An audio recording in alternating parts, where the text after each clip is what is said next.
And we should be live right now. Hello, fellow pirates. Welcome to the next OPLA Banquet. After the first one after the One Piece live action dropped on Netflix, it was amazing, and of course we have to talk about it. Let me check if the stream works for a second. Yeah, works totally fine. Perfect. We have awesome guests here today, so I will introduce them to you, and each of them can introduce themselves essentially. But we will talk about the One Piece live action today. That's the topic, and we are spoiler free for all people who watch the whole stream afterwards. So let's hop right into it. I'm muting them, and the people can hear you. Hello, people. I hope you can hear me. Hello. Hey. Hello, Okay. hello. Hello. Okay. Welcome. Whoops, I didn't realize you were talking to us. Hey. Okay, no problem. Okay. Like the stream. Like the stream. And hello, Lucas. Oh, no, not Lucas. It was Chris, I think. Chris? Or Lucas? Hello. Chris. Okay. I just looked. Which profile picture was it exactly? Okay. Okay, let's hop right into it.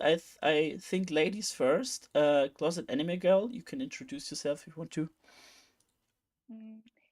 Yes, hello everyone. I'm Closet Anime Girl, also called Isa with my correct name. And I'm looking forward to speaking to you about the One Piece live action. I am active on like TikTok and Instagram and stuff like that. Yeah. And yes. Yeah, check her out. She's from Germany as well, but makes English content as well. And you're very great on TikTok, so everybody who needs TikTok advice, go for Isa. I'm not sure about that. But let's jump into our newest guy here, I would say. Darth Lugia. Hi, what's up, everybody? My name is Rance, also known as Darth Lugia. I'm active on YouTube at Darth Lugia. I do mostly fighting game content, as well as some other video games live streaming. Though I have also made myself an anime video or two. I wrote my thesis, my master's thesis on anime, and somehow managed to not watch much One Piece until the live action came out. Yet, though I've watched like hundreds of other shows, so very happy to be here. Very excited to talk about my experience with the show, and excited to talk with everybody else. Yeah, amazing. And next we have Cody. Hello, it's me. Hi, I'm Cody. I like to make TikToks and express my thoughts and share them with the world. And if you want to go see them, you can find me at SSJA Cody. I also run a One Piece D&D campaign, and I've been watching anime since I was like 10 years or 4 years old. I'm old, but Desnes doesn't like it when I say that because it makes him feel older.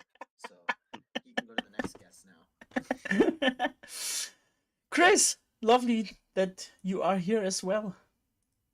Hey, so I'm Pirate Hunter Chris. I love talking about anime on my YouTube channel, where I do video essays and skits within the videos, and I'm a big One Piece fan. I've been watching since I saw the 4Kids dub when I was a kid.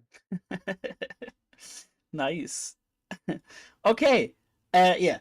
And I hope when you subscribe to the channel, you know me as well already. And let's head right into what we will talk about today and what not, because this whole stream is spoiler free. We try to keep everything within the East Blue.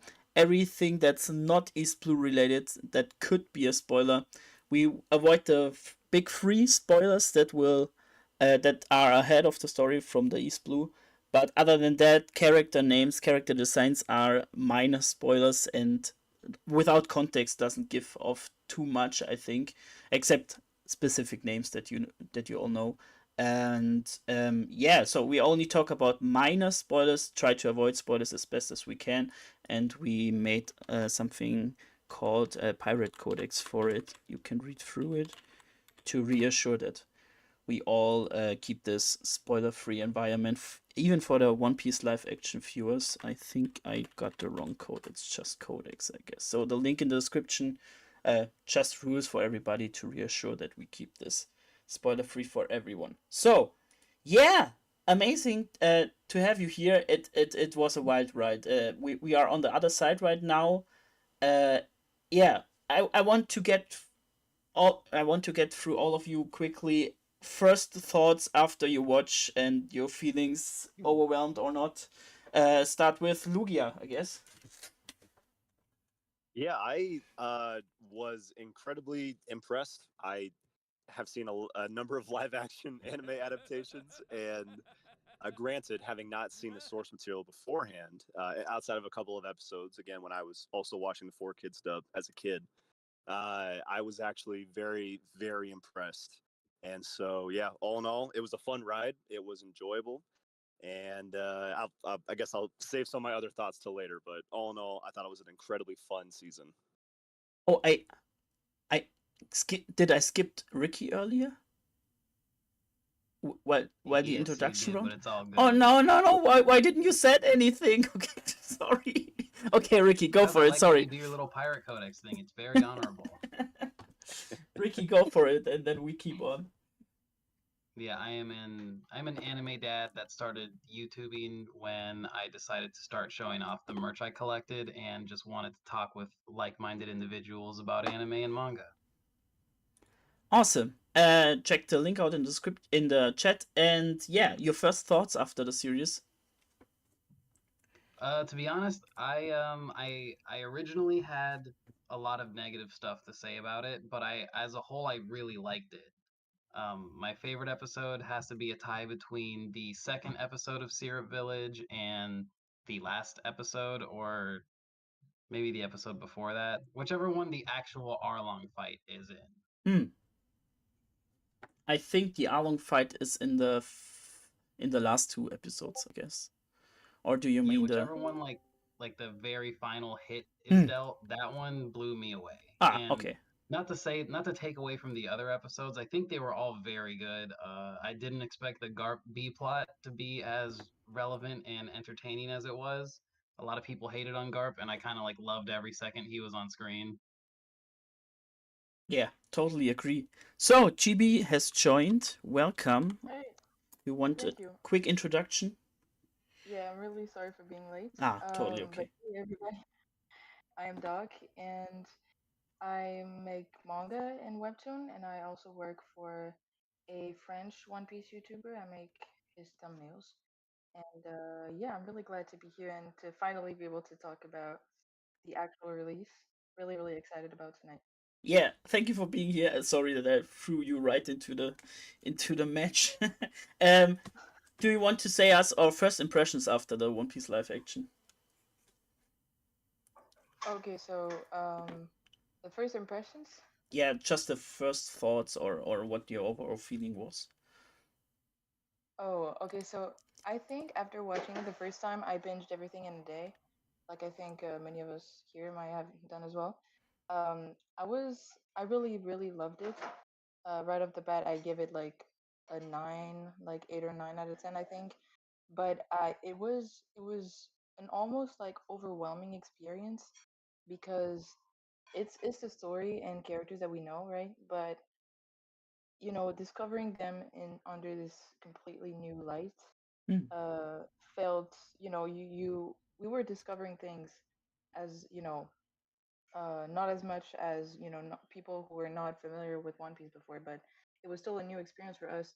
And so yeah, I just couldn't believe my eyes, and it was almost a bit overwhelming. And to be completely honest, I still don't really realize what is happening right now. It's crazy that we're living in this lifetime and experiencing that. Yeah, it feels completely surreal, and like I was already hopeful about this entire thing, but somehow it managed to exceed my expectations. Yeah. Uh, so yeah, I really loved it. I think every single thing from the casting to music sets, absolutely everything. I assume we're gonna be talking about this in details later, but yeah, I loved pretty much everything in this thing. Yeah, Amazing. really good. Yeah. Isa. I have like the same experience when I watched the live action. I think it was very amazing. Like when I first heard there was a live action about One Piece, I couldn't even imagine being that great. Also, like the CGI was completely amazing. The first thing I thought when I heard that there was a live action for One Piece, I thought, oh, they're gonna mess up the CGI and so on. So I'm very happy how it turned out. There are some little things and like some characters that weren't in there, but we can talk about that later. Yeah, of course we will Which I do. kind of missed, and there are just some minor details I'm not that happy about, but overall I'm very, very impressed what they did. Yeah. Okay, Cody. I was pretty skeptical going in. I'm not even gonna lie. After Cowboy Bebop and Dragon Ball Evolution, and after numerous failed attempts at live actions, I was just very, very, very, very scared of my precious One Piece getting tainted and having to deal with people clowning on me for the rest of my life. And watching every episode, seeing the characters that I've grown up with brought to life, I was sobbing. There was not a single episode that I didn't watch of the live action where I wasn't crying from being able to see the little interactions between the crew that we normally don't get to see in the series of One Piece, because it's so action and shonen fighting based. It's just so refreshing to actually see these characters brought to life and see all the little interactions and the whole world of One Piece. Like, it made me cry. Every single episode had something that I loved about it, and I absolutely loved it. It was such a phenomenal thing to witness and be a part of, and I loved it. I loved it. Amazing. Chris. Okay, first and foremost, I said this in the last banquet we did that I thought Syrup Village would be my favorite section of the live action and And that they would do some horror movie elements, and I was right. They yay! absolutely cooked. I loved the horror movie like One Piece episode we got in the live action. The entire first season was so well done. I think the only thing I don't like about the live action, and it is the most minor nitpick, is the abundance of close-up shots they do of characters. Not because the actors aren't pretty. I think they're all gorgeous people. Zoro has me feeling some kind of ways. I don't know what's going on, but I feel like it makes the world feel very small when One Piece is a very big world. I feel like we should see more, but I get it from a production standpoint and everything. But as a viewer, taking myself out of what I know from film and from going to film school and everything, I really wish we saw more of the world. But other than that, I think they absolutely did perfect, and they made Buggy just even more of a greater villain than he was in the source material. I really loved Buggy in this show, and surprisingly, I think Taz Skylar took a lot away of the show for me. I loved it. I loved the action scenes with him specifically. I thought he absolutely cooked, and I spent like 3 days just kicking things in my house because I thought I looked like Sanji. So I loved it. I thought it was a great live action. I gave it 10 out of 10 on my review for it. So yeah, amazing. Yeah, I think all of you said it enough. I was overexcited beforehand, and I was even more excited because I couldn't believe it. They put so much more that I thought in it, and it was so great, from the Easter eggs to the characters. They really put the crew moments in the spotlight, and I really love the crew moments between them. And as you said, Sanji without the simpy stuff, he gets immediately 1,000 times better, it feels like, in my opinion. Sanji is so much better in Yeah. this live action than in the manga. In the anime and manga, it's one thing; it's more exaggerated. But Sanji, I was really worried about. I'm like, how are they going to do that? And I like that they made Sanji more kind of a flirt. He's got more riz than his heart popping out of his chest and him losing all the blood in his body from seeing a woman, like in the Yeah. anime and manga. So I really love the way they did Sanji, and I think that was like the best change they made to a character in the series. Yeah. What I also learned from binging the whole thing in one sitting, I think binging isn't the right thing to do when you watch a series like that, because I was so excited after the first episode. I jumped around like in my pauses between them and stuff, and I was so over excited. And when I came to the fourth episode, I let every feeling that you could have already out, and I was so exhausted for being exciting. It sounds stupid, but you know what I mean. It was so over the top, over the top, over the top. Every time it was so great, and yeah, I realized that maybe binging isn't the right thing to No, do you're right. with stuff like that. I definitely do agree. I think it's not really something that you should binge. I think especially for people who might not already be One Piece fans, because I think that it's so fast paced, especially if you want to be able to digest like Yeah, correctly the kind of like the crew bonding together and getting closer. I think it's better to go little by little. yeah, And yeah, and just to jump real quick on the Sanji thing, I definitely really do agree. It reminded me why I loved Sanji so much at the beginning of the yeah. story. And my brother, who is a little bit of a Sanji anti, he Sanji was like his favorite character in the live action, so we won. Amazing. Yeah. And yeah, I felt like my attention span was tinier and tinier each episode, so I didn't catch on these little details that I on rewatch saw them afterwards. So I think really, maybe some of you would agree that with this. I think this series is one that you want to watch episode by episode, like the manga or the anime. Really great, really really great. Okay, yeah, first thoughts done. Let's jump right into the first thing. I want to summarize what we already achieved with the One Piece live action because it was so much. We got, of course, so many reviews about the whole topic from media, newspaper, online media, the tweets, of course, YouTuber watching it, reactions, reviews, uh, videos popping up from YouTubers that you didn't expect it, TikTok, of course. We got I thought it was 84 countries on the Yeah. series was on 84 countries on place 1. I think it was even more one day Yeah. later. Okay. Is that right? Or am I just Okay. You have the facts maybe it doesn't? prepared No, that no, I I'm not didn't. sure. I'm not sure. I'm not sure. Okay. Yeah, I could hop on Twitter right now, but maybe someone of you can help me. No, go on, and maybe I can find it. Okay. Yeah, but it was really a great success. Maybe some of you have some insights on what was the point that you didn't expect to hear something about One Piece.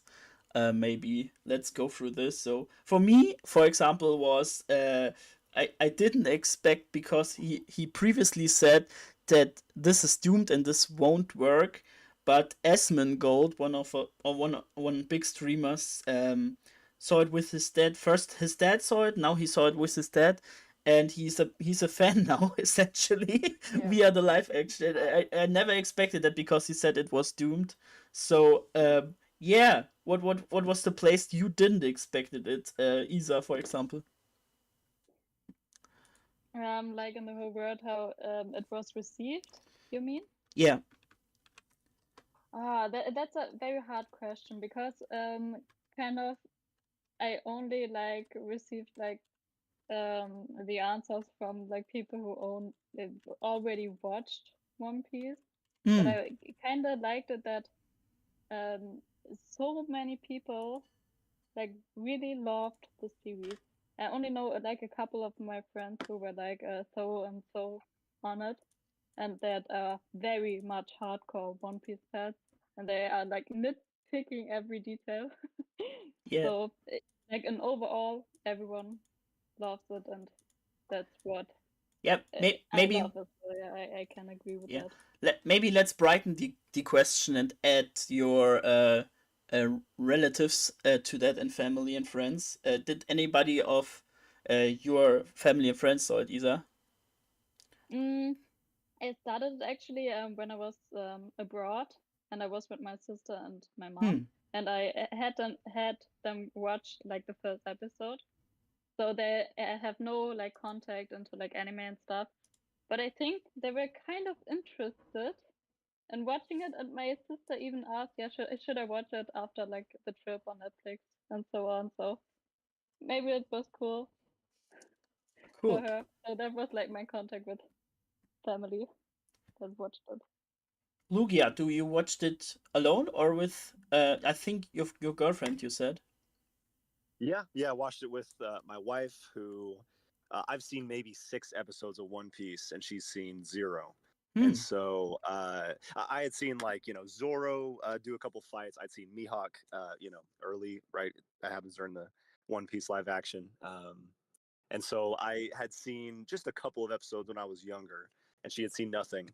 And I actually was surprised that so many hardcore One Piece fans enjoy the series as much as they did, because being a hardcore anime fan for Cowboy Bebop, being a hardcore anime fan for Death Note, these different series that have gotten live action adaptations, the people who love the original series often tend to have the hardest time when it comes to anything that gets changed. Yeah. And so, me being pretty new, but still recognizing a few characters, recognizing moments through kind of anime osmosis, I was very surprised that so many people who love the original series were actually comfortable with the changes, that enjoyed seeing these characters given live action characters and casting. And so that was actually what I was most surprised to hear, is that most people who watch the series, it seems like, really enjoyed it.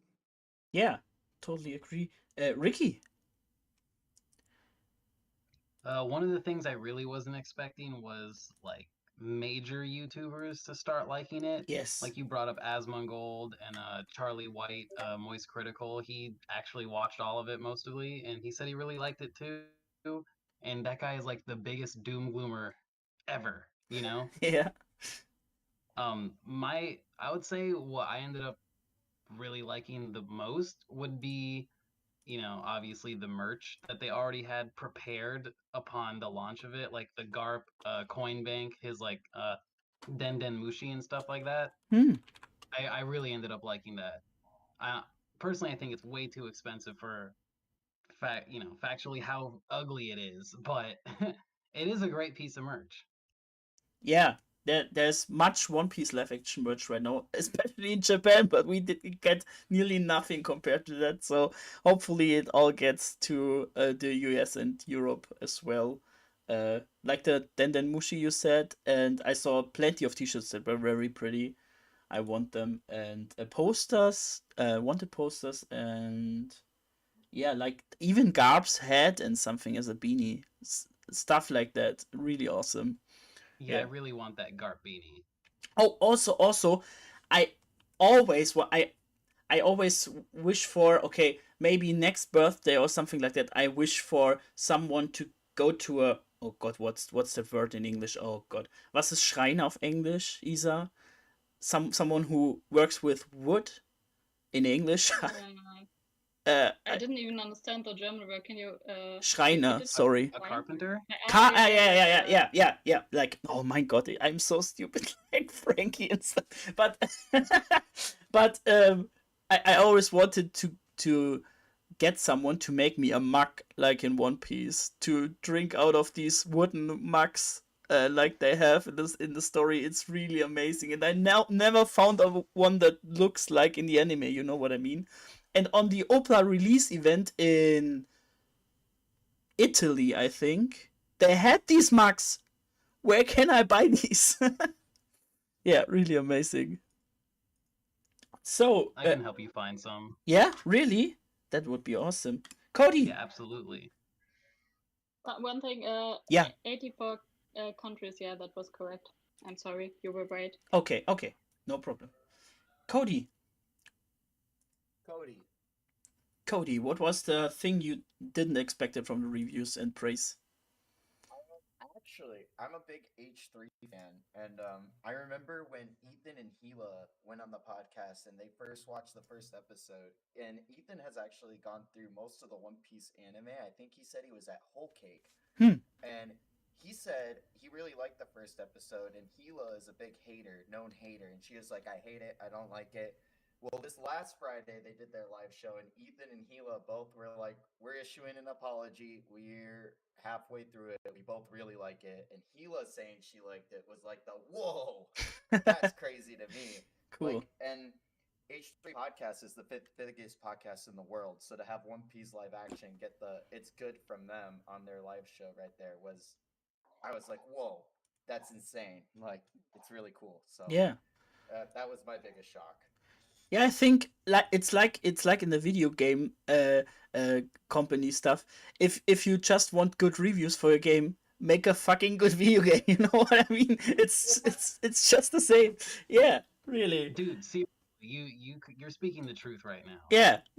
It's like, yeah, the whole discussion with Baldur's Gate again. Yeah, same thing. Yeah, I literally just bought Baldur's Gate. It's fucking phenomenal. Sorry, When I play with you, Ricky. bruh, we're gonna party up. Chris. Can I catch you, Ricky? I watched it with quite a few people. Me and my roommate, we watched it on launch day. Unfortunately, I wasn't able to have my watch party because my cat got fleas from our upstairs neighbors, so I didn't want anyone over because I didn't want anyone to get any fleas or anything. But the past little bit since it's been out, I've been in multiple like PlayStation parties and Discord calls, and I've been watching it on Discord with a bunch of friends. A lot of my friends who don't even watch anime, and I've tried to get them to watch like any anime like Attack on Titan, Demon Slayer, One Piece. They won't budge, but they keep seeing me post about the live action on my stories and everything. So some of them finally caved in and watched the live action with me, and even they're like, "Don't tell anyone I said this, but this is really good." So it's good to see a lot of people liking it, and I've been having a lot of fun watching it and showing it to a bunch of people. Even my grandma watched the first couple episodes. She saw that I was able to go to the premiere, and then I guess that was enough for her to check out the show when it dropped on Netflix, and she really enjoyed it. And she was like, "So is there a season 2?" And I'm like, "Hopefully." Yeah, I think we're already more than a foot in the season 2 because they prepared season 2 beforehand, and I'm the people fairly wanting it right now. Yeah. Me too. GB. Yeah. So, contrary to what Lugia said earlier about, him not really being sure if the fans would like it because they're usually the ones who are harsher Yeah. on those things. I knew as a One Piece fan and as somebody who was really kind of deep into the OPLA fandom already, even before the release. I was following all of the little informations and stuff. I already knew that it was going to be good enough for me to be happy, and I knew that I was going to be able to see all the love that went into it, that it was going to be the same for a lot of One Piece fans. But I didn't, I had no way of knowing if it, would be any good to non One Piece fans and non manga fans, especially. Like, would they, even be able to like that kind of stuff? And I was, again, very surprisingly glad to see that, it was indeed the case. I watched it with my brother, who's a One Piece fan, but I also watched a couple of episodes with my grandma. She liked it as well. She doesn't even she's never watched a manga in her life. She doesn't even watch Netflix. Like Netflix and TV series, all of this is new to her. She is like passionate with books and like real stories. She's never even read a fiction, Ooh. a fantasy fiction in her life. Ooh, and then So and then she began with the Bible. and she Ooh. yeah, and she liked it. Like she was watching the Luffy versus Alvida fight, and she was laughing. She was like, "Oh, this is awesome!" She was having the time of her life. So, This is really the best glad to see that. grandma, What? best grandma of all Yeah, time. Yeah. yeah, definitely, definitely, and yeah, I'm really glad to see that a lot of, as you said, kind of YouTubers and people like that are very like into the mainstream and that are not coded to be like anime manga, people. Yeah. I'm really glad that they're talking about it, and they're gonna make people curious. And it really looks like it's starting to become a trend to kind of look at what this thing is, which Yeah. is a really good thing, especially for the potential of having a second season. Yeah. So I'm really happy. Yeah. With coming into you back again in a minute, but like you said, it was for me it was a process. Like Detective Pikachu, Super Mario, all that IPs put what was the essential thing about them and made something okay until good about it, and the overall feeling of live action or turning things into a movie screen or TV screen really evolved from each IP, I guess. So things like Super Mario really helped, I guess. That was very good for many people. Yeah. But GB, you had an event. Do you want to tell us something about it? How was it and stuff? Oh, yeah, I guess I could talk a little bit about it. So, I organized a small event in my father's city, I guess. So it's not exactly where I live, but anyways. So it was a little event for One Piece fans. Uh, we weren't that many, but I think it was great since it was the first time I was organizing something like that, and it was absolutely amazing. Everyone was very very lovely. We did film some of our conversation on the OPLA, as well as a game that I had created for the occasion, and so I might be, releasing some of that on my YouTube channel. Yeah. But yeah, I mean the conversations were were really fun, and unfortunately, most of the people hadn't watched fully Mm-hmm. season one at that point. But it was indeed quite Yeah, it was quite a day amazing. later. You must say that. You Yeah, must add it was that a to day that. later, Yeah. So so yeah. But yeah, yeah. Yeah. I'm definitely gonna probably make other sessions with these people because it was a great time to meet absolutely awesome people. You never know when you organize that kind of stuff. You never know Yeah. what kind of people you might meet, but everyone was absolutely lovely. Cool. The spirit of One Piece was with us, so Yeah. that was great. I think the One Piece fandom as a whole, it's like I always compare that to we all share the same drama. Already. Okay, sorry. It's let, okay. let me begin again. We already share the same dramas because we experience it with the story and stuff. So Hmm. we as fans have already a bond there, I guess. And yeah, in events like this, it could show. Yeah, amazing. So we can expect videos about it, or at least one video. Probably I'm gonna try my best of the stuff that we filmed if the audio and the recordings are not too chaotic because it was like at night, Hmm. so it was kind of complicated to film. But yeah, I'm gonna try my best to make a video out of it. Cool. Especially the game. I'm very interested how that turned out. If you have Well, footage of this that. was pretty chaotic, Yeah. but we'll see, we'll see. Okay. Cool. Okay, I would hop right into the topic of let's do first the bad things first and then go into the good things that you want to highlight. So let's begin with the things that you missed or wasn't that good as you wished or something like that.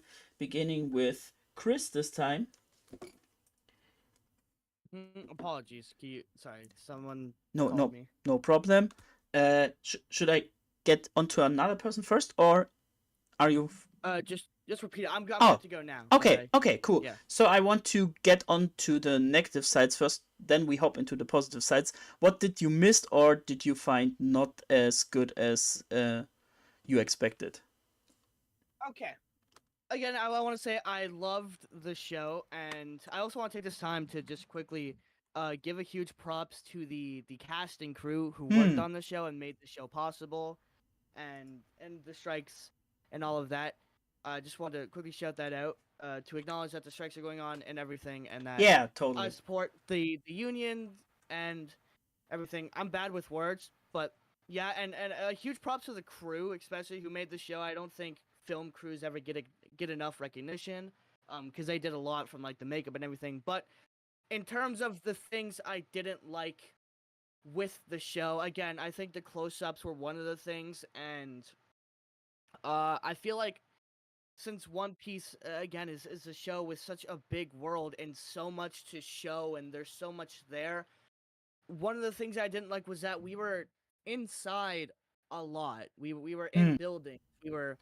We didn't see a lot of the beauty of the world, and they cut out Luffy punching the Sea King, which was I was really Yeah. looking forward to seeing that.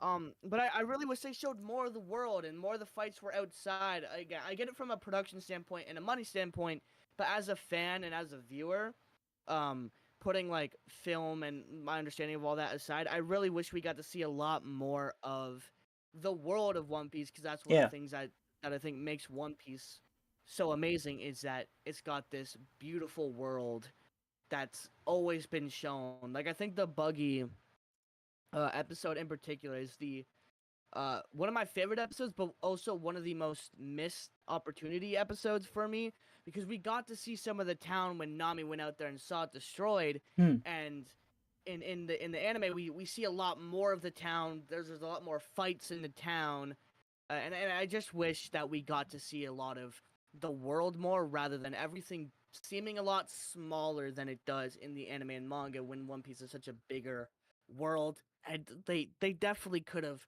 calmed down with the close-ups, but I get what they were going for, to make it more like a manga panel, the Yeah. really close-up reaction shots. But they did like 70 shots an episode, which I didn't think was necessary. I didn't notice it on my first and second rewatch, but as I rewatched it more and more, and my buddy started to point it out, I was like, oh yeah, okay, they are doing an insane amount of close-up shots. So Yeah. those were like really the only two things that really bugged me in the live action. Other than that, I thought the rest of it was like completely perfect. Awesome. Yeah. Cody, what was your downsides from the series before we head into the positives? Just a lot of the hair, I guess. I don't know. Hmm. The hair just really felt off to me. A lot of the costumes felt okay to me, but like it just felt weird how much of the costumes were a one-to-one with their manga counterparts, and then sometimes they would throw it out of the left field for other characters, and I was like, okay. I mean, it is what it is. It's its own thing, but I was like, it was a little like, are we gonna go 100% for like keeping this exactly like they are in the manga, or are we just gonna give them their own wacky outfit? What's happening here? It's just a minor thing. The hair was the only other thing I had, but I mean, if that's the only thing I can say negative about the series, then I mean So that's pretty well done. Was it more the vibrant colors, or did they look more wig to you? It was like the wig to me. The wig feeling. Okay. Yeah. Okay. But I only really noticed it into the later episodes at Everlong Park, I'll say. Because the first couple episodes I really liked the hair and everything, but then as it went on, I could definitely tell, and I was like, all right, why would we change it from when it was so well? I don't know.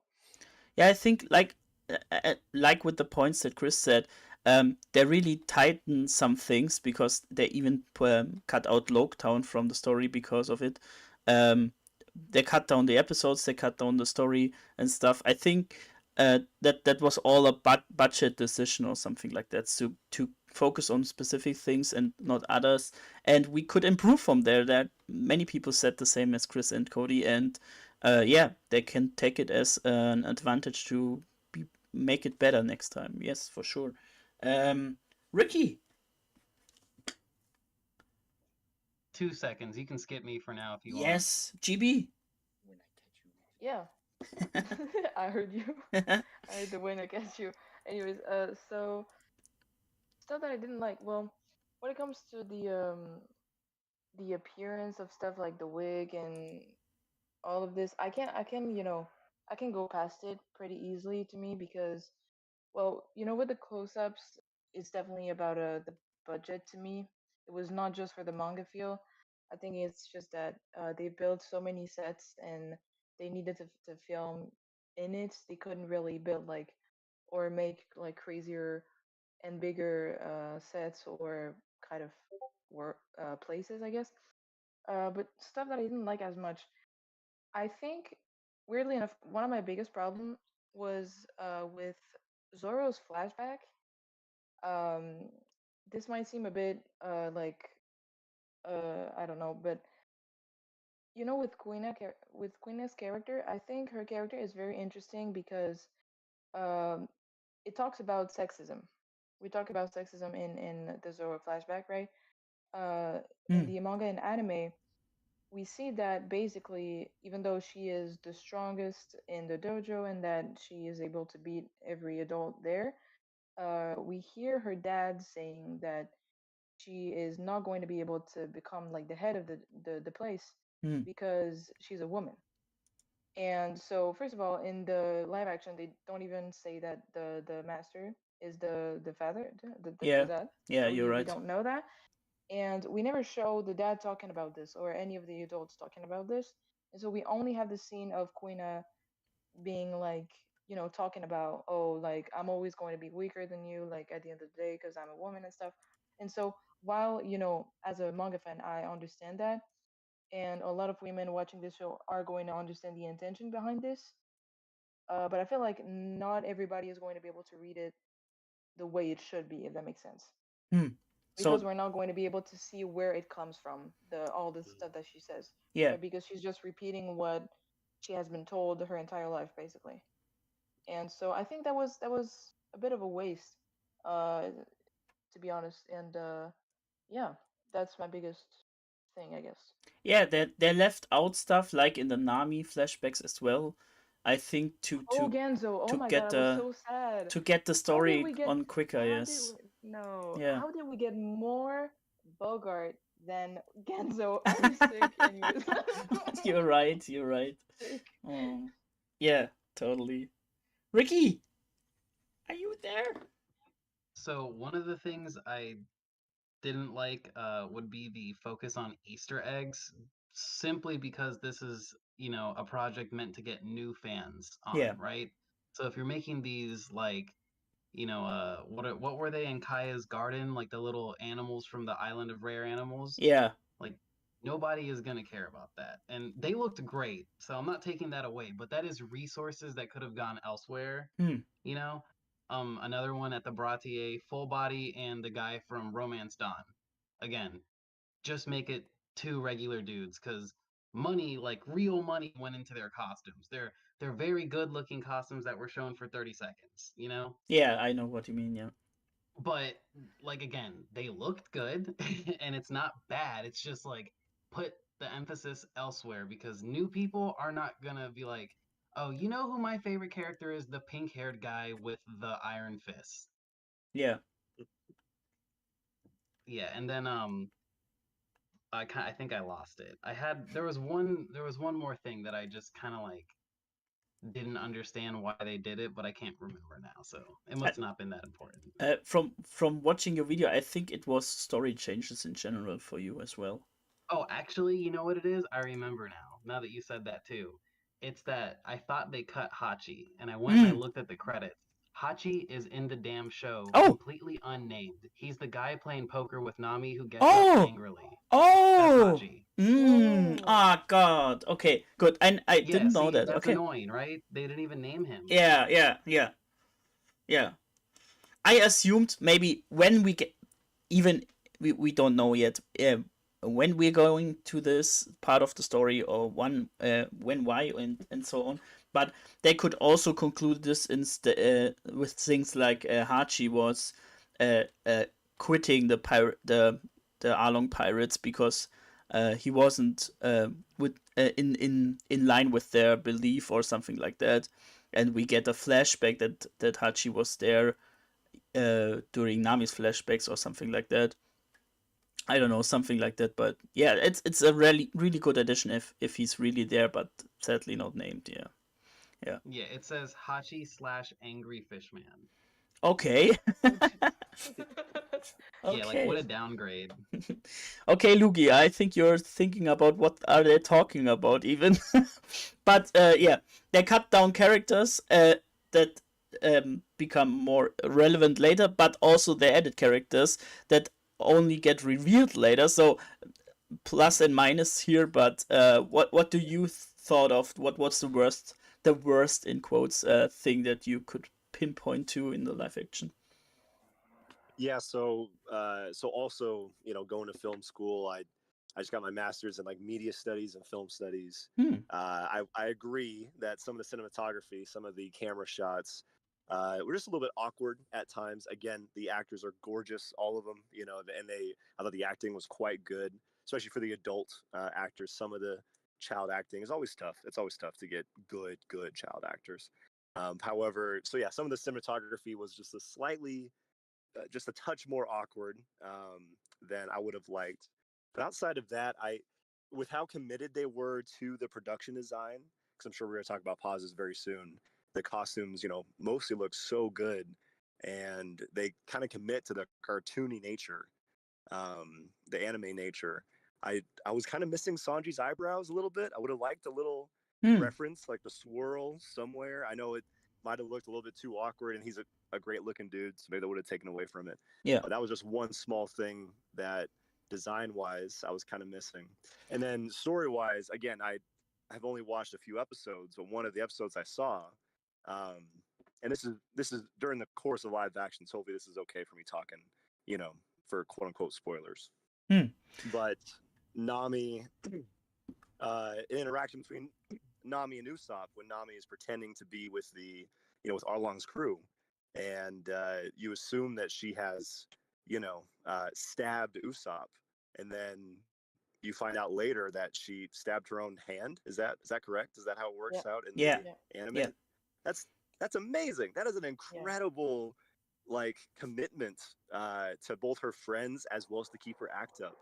That they have to cut some things, but I felt like that added a ton to Nami's character that was already very fleshed out in the live action. So that's just one interaction I thought would have really solidified her as even more of a badass, even more of a, fully committed to everything, to both sides, I guess, that she's a part of. Yeah. And so I would have really loved to see that brought to life.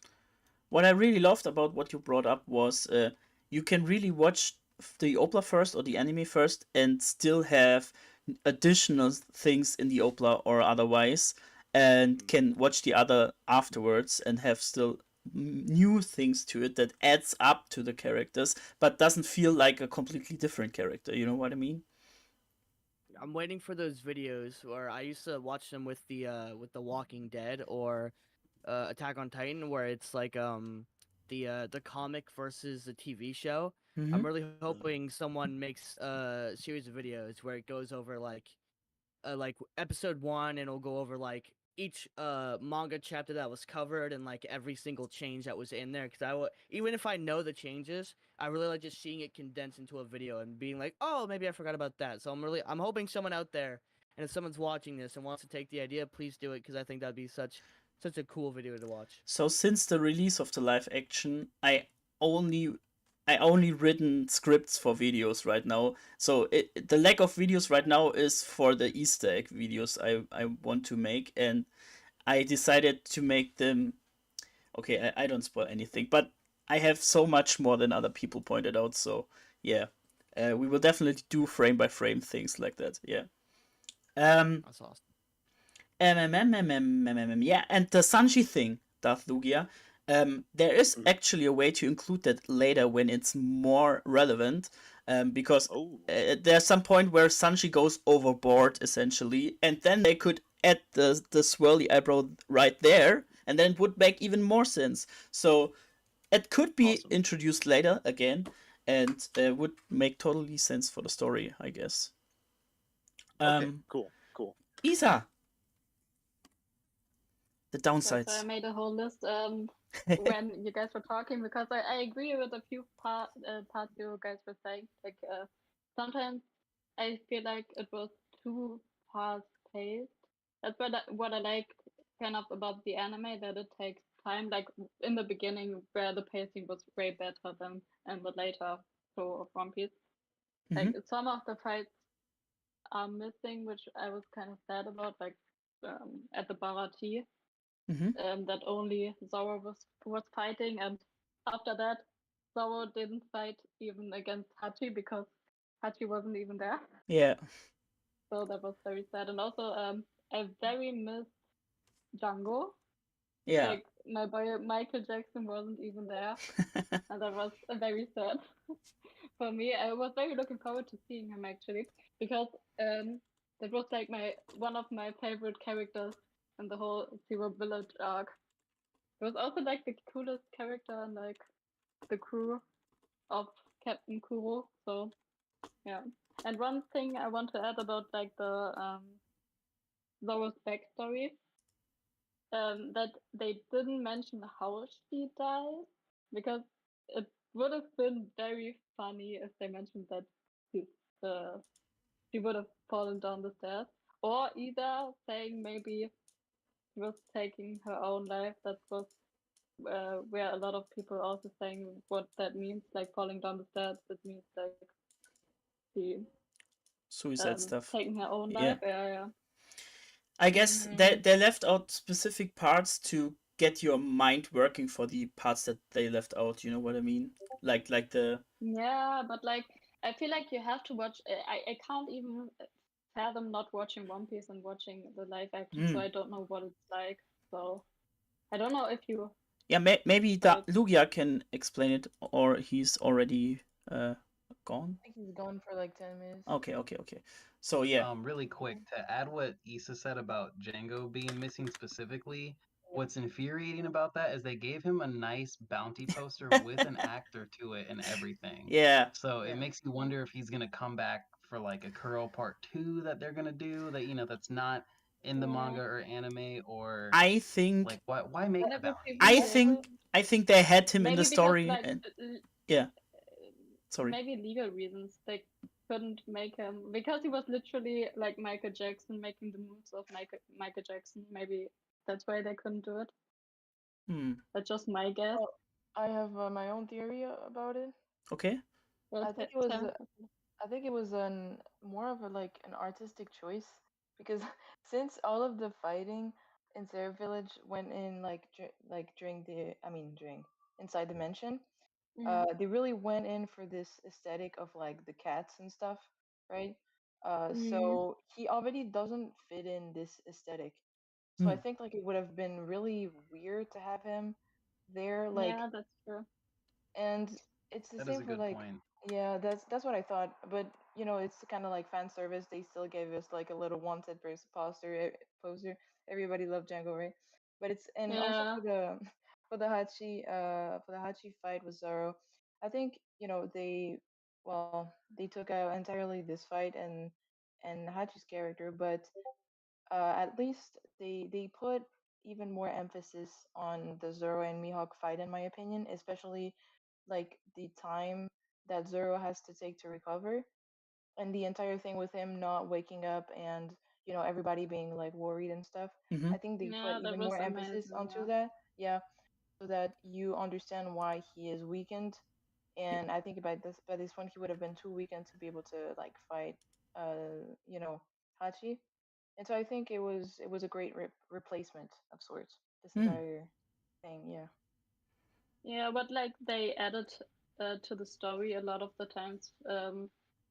I liked like the how they told the story. Like they did make a lot of great changes. But to add to the negative part, because we're going probably after that to the positive part. Yes. I'm not sure, but I think some of the dialogue seems kind of not fitting. I can't describe it. It feels like kind of cringe. I don't know Okay. if you guys like get that. Like some of the parts, but maybe in the anime it doesn't seem like that cringe. But in live action, when real people say it, it seems more unnatural. In the Uso part or For in example, general? No, in general. Okay. I feel I had this feeling the most when like Garp and Luffy met at the last episode. It was kind of feeling weird. Yeah. A bit, in my opinion. Yeah, I can see how that could be weird for some people. Yeah.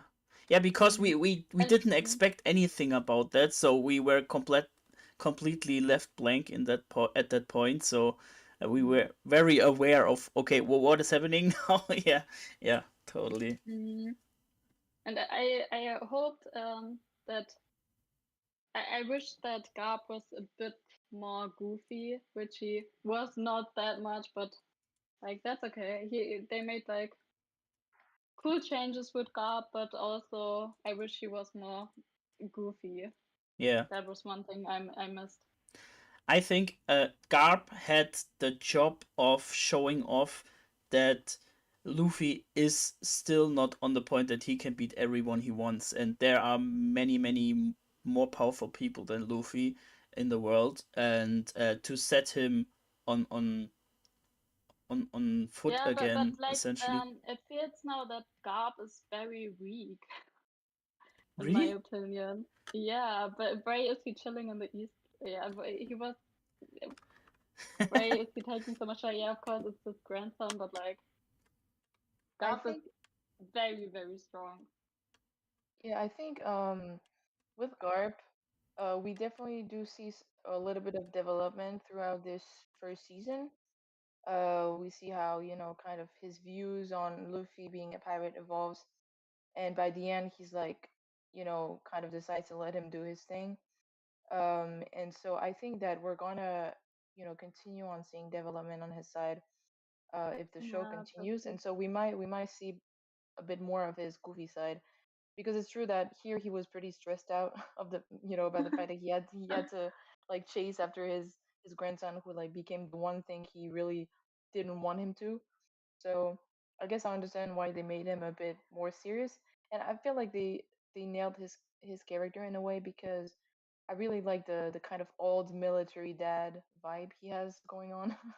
It's like very believable, but you still kind of feel like he has this crazy side to him. Like sometimes he starts laughing and stuff like hysterically, and I'm like, yeah, this guy is crazy. He's definitely a I love part that of the so family. much. Yeah, Yeah. yeah, yeah. But I left you out with the negative in quotes, with the downsides of the show. GB, I guess.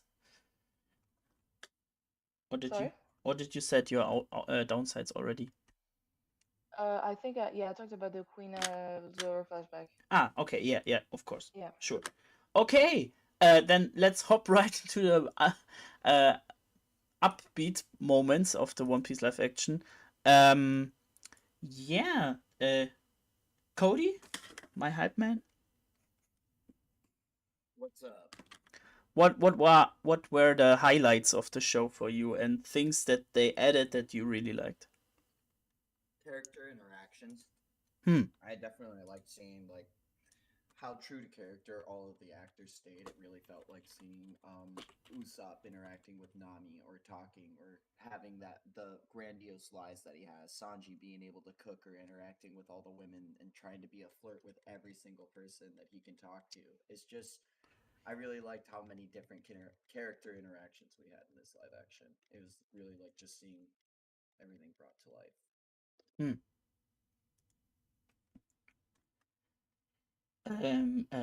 Voice crack. Isa. Mm. Like the upsides. I really liked how they included like the backstories into like the stories. I Oh was yeah. thinking about like this one episode where Luffy is fighting Buggy, where Yes. like the backstory of Luffy also is in the episode, and like he was in this cube with water, and at the same time it goes to the flashback where he was drowning in water when the Sea King Yeah. attacks, and like the whole Shanks thing happened. That was very, very cool. That also was a thing with Zoro's backstory as well. And like overall, I very, very liked the actors, and I can't believe how good they portrayed the characters in the series. Especially, I liked especially Nami and Buggy. Buggy made like the whole series, and I love him so much. He was so goofy, and I love that he has so much screen time as well, and that he can like joke around with everyone and be like the goofy Buggy is that we know him basically. So that's what I really liked. Yeah, very, very, very fun watching um, the series. Yeah. Notaku wants to join. Somehow it doesn't work right now. Can you try the link again now, Notaku? It should work now. Then he can join us. Just a quick moment. I think you must hit it twice. First time, and then I can give you the access to the room, and then another time, and then you're in. Let's try clicking it. Let's try that. Okay. Yeah, totally agree. Lugia is out right now. But Ricky, the upsides, the good additions. So yeah, like everyone's been saying, all the actors, they like lived and breathed their characters, and the end product of the show, you could really see it. I think my three standouts outside of the Straw Hats, who all did phenomenal. I think Mihawk, that man's voice, when he Oh yeah. spoke, he really nailed every single line, every single body movement, and the way he even moves his eyes and head to look at Zoro is like, honestly, like this man was plucked from heaven to literally just be Mihawk. Arlong, I think he really over delivered in a really good way. Like I was expecting a certain amount. Like, I had a very medium style bar set for him. I needed certain things to be shown to approve, and I think he blew me away in every possible way. I think he mastered his like savage hunchback walk, his utter disdain. Like when the guy in the bratie said, "Don't worry, I have no quarrel with fishmen," or whatever he said, "Oh, I am racist towards humans." Like when he just busted that out, I was like, "Oh, so we're going full villain mode now. This is beautiful." Yeah. And then far and away out of any other character in the show, I think Kuro absolutely murdered his role. The way he spoke, much like Mihawk, you felt like this guy was just meant to be Klahadore / Yeah. Kuro. Yeah, totally agree. Also, the bounties, when they showed people's bounties and they hit them away and they all did their own little certain thing, I think Kuro has the absolute best one where he just kind of like turns to the side and gives a quick slash. There's a lot of swagger in that movement. And overall, I think everything that the show offered and had to work with worked in its favor. They removed what they needed to, they added what they felt would be good, and I agree with those additions. But overall, I think too the biggest strength of the live action is Iñaki. He's such a good actor, and he really makes you resonate with Luffy if Yeah. you've never experienced Luffy before, or if you've been with Luffy as long as we all have. Yeah. He makes you just fall in love with the character all over again. And at the end of the day, that's really what it's about. It's his story. Yeah, Luffy is inspired all of us and drag us along this journey. So yeah, Yeah. Yeah, when he it's slapped Kobe, I knew this was my favorite Luffy. yeah, he's the backbone of the story. You're right. So we got Nerdtaku here. Nerdtaku, do you want to make a quick shout out for yourself? Can you hear us? Test once sofa. I don't think it works, but when it works, Maybe we should text him or something. Oh, he's muted. He's muted Yeah, right now. He just muted himself. Okay. Let's try something different. We had a question to Dwarf Lugia earlier regarding backstory of Sorrow, I guess. Was that right?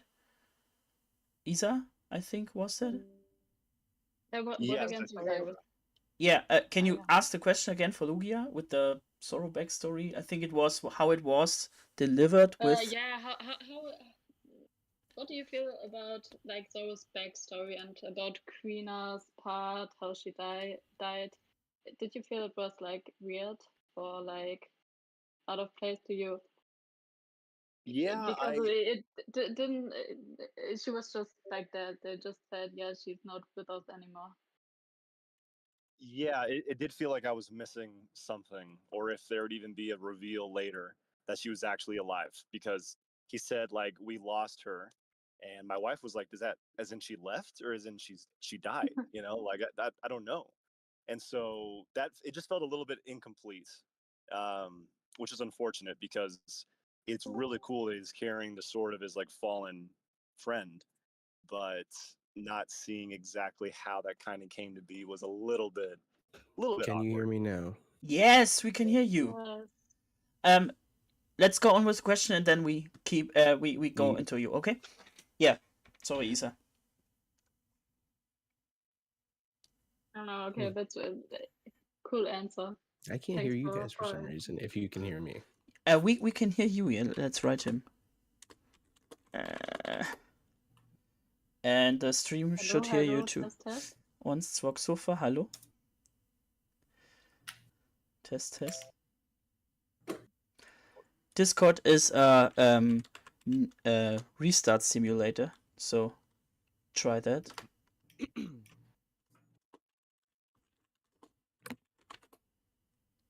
Okay. Darth Lugia, quickly your down and upsides. I think we went with your downsides already, but upsides?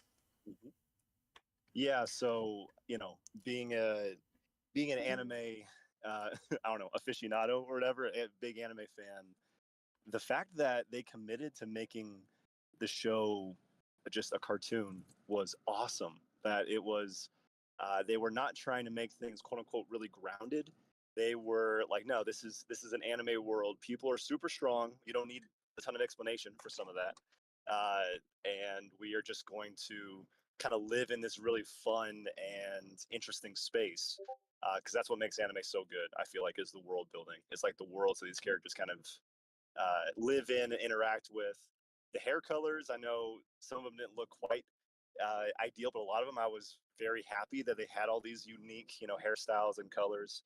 The production design, I would watch an episode and then I would look up the character from the anime and I would say, oh my gosh, that's him. Like, yeah. They literally got the outfits, they got the designs, they got the details. That was probably my biggest upside, was just how good everyone looked. And then last but not least, the casting. I definitely think that Luffy especially was a standout. That he was fun. He was charming. I would follow him 100%. That's all. That's the spirit. Yeah.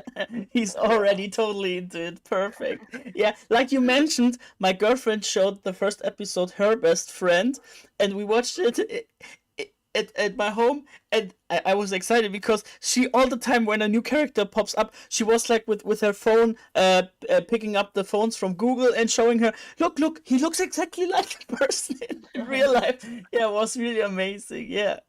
Yeah, no, it was awesome. And yeah, my wife, being Mexican American, she especially loved. Is it Iñaki? Is that his, yeah.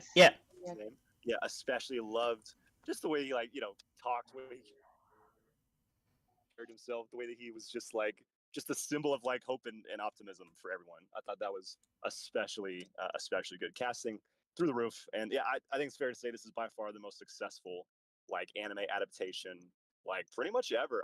I'm a big Speed Racer guy. I love the Speed Racer movie, but as far as money and as far as people generally loving it, this is by far the most successful anime adaptation that I've ever seen. Yeah, amazing, cool. Yeah. So finally, we have Notaku here. Can you hear us? Yeah, I finally can. Discord was messing with my settings and wasn't having the audio come through my headphones. It was like a Bluetooth device upstairs in my house. Oh, so that's why I couldn't hear you. Okay, that explains everything. So yeah, a quick introduction for yourself if you want to. What's up, everyone? I'm Nerdtaku. I'm pretty active on TikTok. I do the live streams of the new chapters whenever they drop. I'm a huge One Piece fan. I've been rocking with One Piece since the 4Kids dub, and I have been just a massive fan. But yeah, I'm super happy to be here. I actually was pacing the live action because I didn't want to binge through it. I wanted to take time and enjoy it.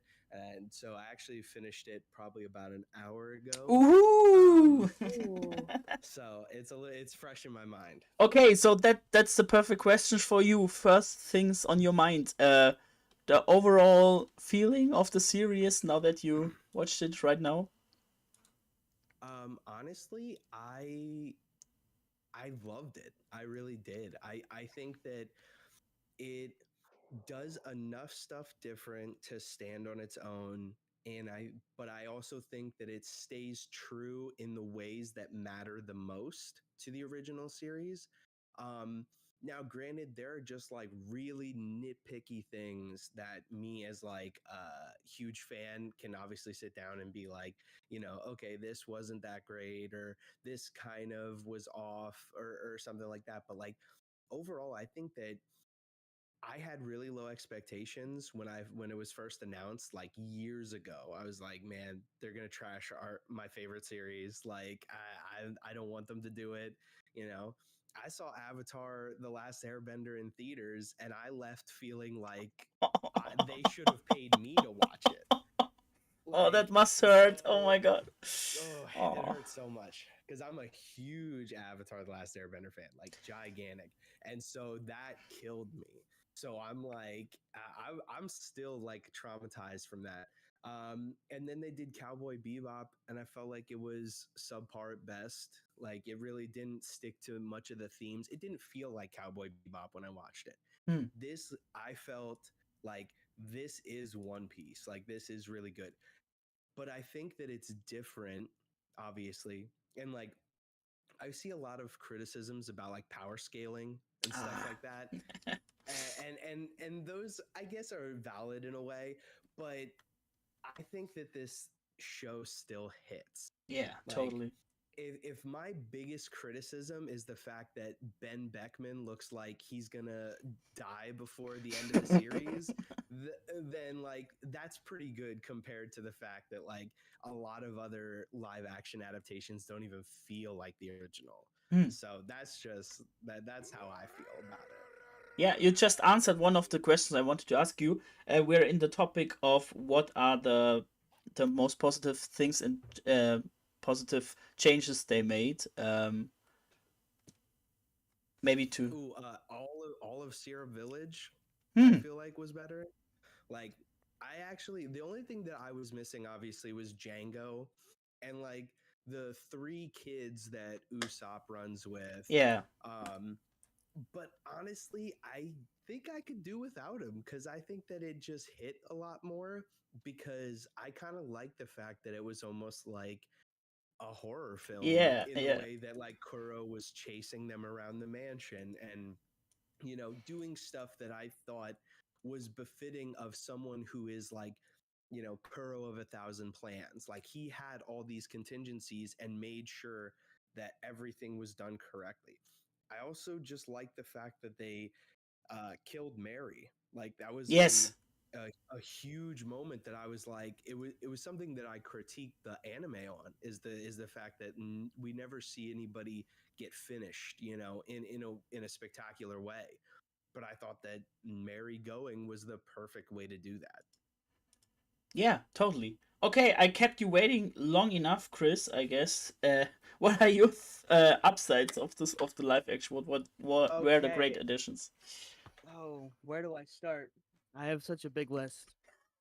Number one, since I heard some people talking about voices of characters, I need Garp to read me a bedtime story every single night. I love his accent so much. It was just the most satisfying thing to listen to. So every time Garp was on screen, it was music to my ears. Sanji's kicking, the way Taz Skylar did the action scenes, just the action scenes of everyone were so well done. And I love that they didn't hide that this was an anime and manga adaptation, and that it very much embraced the goofiness and silliness of One Piece, and it didn't hide any of that, and it was very you could very much see the anime inside of it, and I really loved that. And I think the barrel scene was my favorite scene um Hmm. in season 1, as well Oh. as it was in the anime for the East Blue Saga. Oh, when they I showed the thought kids, oh my god, I cried so hard. all of that. Yeah, I loved how they said their names in a transition Yeah.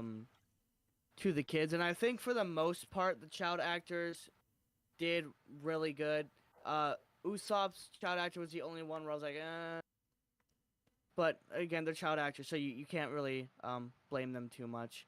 Um, yeah, I loved a lot of that, and I can't wait for season 2. I loved what they did with Buggy. Sorry, I've been up for a while. Um, Yeah, I think Buggy was really great. I think I liked him a lot more in this than in the anime, and I love what they did with Arlong and having them more smoothly kind of transition from place to place without them just kind of stumbling upon it some of the time. I thought was great. And again, like I said, the Kuro stuff at Syrup Village was just amazing. I think my only issue with Syrup Village would be that I feel Usopp was a little underplayed in his own arc, and Nami was more center in the whole Kaya stuff than Usopp was. Yes. GB. Yeah. So yeah, very long. So much to love about this entire thing. First of all, I want to talk about the humor real quick because Hmm. it was obviously something that we were talking about before the release. Because humor and gags, it's a big part of One Piece, Yeah. and I think they really nailed the humor. Had I had a blast watching this entire show. The especially within the crew interactions, the Sanji hitting on Nami for the first time, and then Zoro making fun of her, like Yeah. being, oh madam, like it was so fucking funny. I love that. Also, Helmappo, just Oh. his entire character was peak fiction. I never thought I would become a Helmappo fan. I never thought of this. Yeah. I would. It was so unexpected. Uh, the actor was absolutely brilliant. Also, people talked about Arlong. Arlong, it was also very brilliant, Hmm. and they did one of the things that I kind of expected them to do, which is kind of dive deeper into the themes of the fishmen and the history between the humans and the fishmen. We don't talk about it too much in the Arlong Park arc on East Blue, Yeah, you're but right. I think they do make a really they do a wonderful job, I think, of making the villains feel more like feel deeper. Yeah. Um, with Arlong, you totally understand where he's coming from in a way, and it's the same for Buggy. I really, really love the development they did for Buggy. You guys talked about it already. I think it was absolutely brilliant. Um, yeah, I loved everything. Honestly, I was so glad we saw more of Kobe. With some of the latest chapters, I recently became a Kobe fan, so it was right on time. Yeah, it was right on time with the release. Yeah. I was so fucking happy, and yeah, there's Yeah. just so much to love. Yeah, like you said, first of all, the OPLA is written with the latest chapters in mind, with all the info we have. So Yep. we have a lot more to add in now that will keep on going later and make a rewatch even better. And also, um, to the overall feeling of it, I guess, because the anime in the East Blue is nearly 25 years old, or exactly 25 years old, and yeah, it feels a lot more fresh, new take stuff, and I really love that feeling as well. And with the additions like with Garb or Helmeppo even, I really love that Helmeppo essentially has the haircut from later in the story in the Yeah. beginning, so he gets the haircut from the beginning by cutting him the hair. I really love that addition. That has made so much for the character. Really great to have a visual change in his character, adding up to his change in his story. I really loved that. I really loved that. Yeah, yeah. Yeah, It just really blows my mind how many just absolutely brilliant minds went into this project. Like yeah, everything is perfect. Like I'm just amazed. I don't understand how this is possible. yeah, But I mean, it's like 7 years in the work or something like that. But yeah, I'm absolutely like everything who worked on this, from the crew to the actors. It's amazing. yeah, I'm so thankful to be a One Piece fan. Honestly. yeah. It's a great time to be a One Piece fan. We're all Yeah. eating right here. Yeah, Yeah. yeah. What I Can I add especially, one thing? yeah, sure. One thing that I really enjoyed is all the subtle nods to so many different things.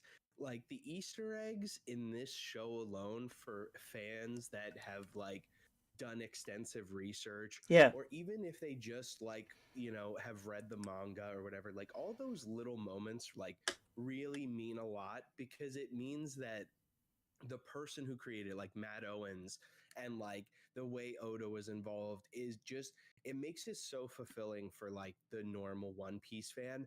But I just love that it's able to be enjoyed by everyone. Like I watched it with my wife, who we are currently at the end of Ennie's lobby. So she obviously knows what happens, but like just seeing it and watching it with her with all my extensive knowledge was so great. Like the moments like in Orange Town where you see like yeah. Shushu, like Okay. like that stuff is just perfect. Yeah, Like yeah. for any One Piece fan. The little additions, yeah. Yeah. What I really It liked just makes it as good. well, as you mentioned Easter eggs, I really liked the foreshadowing, even in just the scenes and the setup for different scenes. Like the whole buggy thing, without even spoiling anything, the whole scene after the conclusion for Buggy was so much foreshadowing for the future, and it was so great, essentially, to see that. And I really loved it. Like, just little hints that you can reconnect later, really amazing. Really, really amazing. Yeah. We're heading right into the next topic. Set design and costume, we already talked about that. I want to focus on music and sound effects for a moment, because I really love the music, especially in the right moments when we heard We Are or Big Sake. GB, do you want to start? Yeah. Honestly, the music and sound design was one of my favorite parts of this entire experience. It's crazy to me that people are able to with their brains come up with music, that perfectly fits a scene. It's absolutely crazy to me. My favorite theme, I think, was Zoro's theme. It just feels like it feels very like deep and dark, but it's also kind of very flexible, and they use it in many different ways. But loved Zoro's theme, especially during his introduction, and then when he's on the cross talking to Luffy. Really loved that. I think all of the music was amazing, and also I know a few people had an issue with like how the swords and a lot of the weapons looked a bit fake and stuff like that. Hmm. But I think that with the sound design and the blade kind of sounds and all of this, it kind of balanced this, and it made you forget that they looked a bit fake maybe. I think the sound design with the blades and the fights and the rubber, when like Luffy kind of stretches his skin or clenches like his fist or whatnot, all of those little sounds I think was made brilliantly. I loved it. Yeah, especially the rubbery sound from Luffy. Yeah. I think that was a complete different sound effect set for Luffy. Is that right? Or was it the same from the enemy? I guess it was a completely new one. I think it was new. I'm a manga reader, so I'm not as familiar with the anime. Who's the anime But expert here? Cody, was there sound effects? Where was there the I same don't think for it was a Luffy? one-to-one sound effect with what they pulled from the anime. I think Netflix used their own thing to make it sound like a stretchy limb. Hmm. Yeah, but I love I the didn't fresh take notice on it. that. Like, yeah. Your opinion on the music and sound effects, Cody? Loved it. I got everything I could have wanted except for Gum Gum Bazooka, but I have faith. I have faith it'll come because they were able to cram We Are.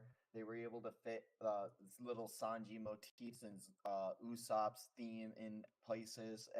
It was really neat to be able to catch all the little motifs that they were hiding in the music. The sound design was absolutely incredible. I loved Buggy's episode, for example, episode 2. Um, that whole entire episode had me laughing and crying with tears in my eyes. The sound design and the set design for it was Yeah, with the lamps, and then they make what's the lights on the characters, and even Luffy had red and Zoro had green and Nami had orange light on them. Really nice. yes. I really I Yeah, it was the "We Are" moment at the end of the Hmm. episode, though, when Luffy's screaming at on the figurehead of the Mary. He was Yeah. just sobbing. I couldn't believe that they nailed everything I wanted to. Shout out to Matt Owens, like, and the Yeah. whole studio behind it. Like, you could tell that the fans really put in the work. Like, they, I loved it. Yeah. Look, yeah. Voice crack again. I don't know why today it's very komisch Yes. today. Yes, Your no, I opinion on go sound ahead. design, music, and sound effects. So, so I've gotten the chance to teach an intro to film lab, and music and sound effects is my favorite week by far, because the ability that people have to use sound, I feel like that's what fleshes out the world almost more than anything else. That's what lets you know that you're somewhere else. Hmm. Is the lightsaber sound effect in Star Wars, or the different famous roars of Godzilla, Jurassic Park, T-Rex, Yeah. etc.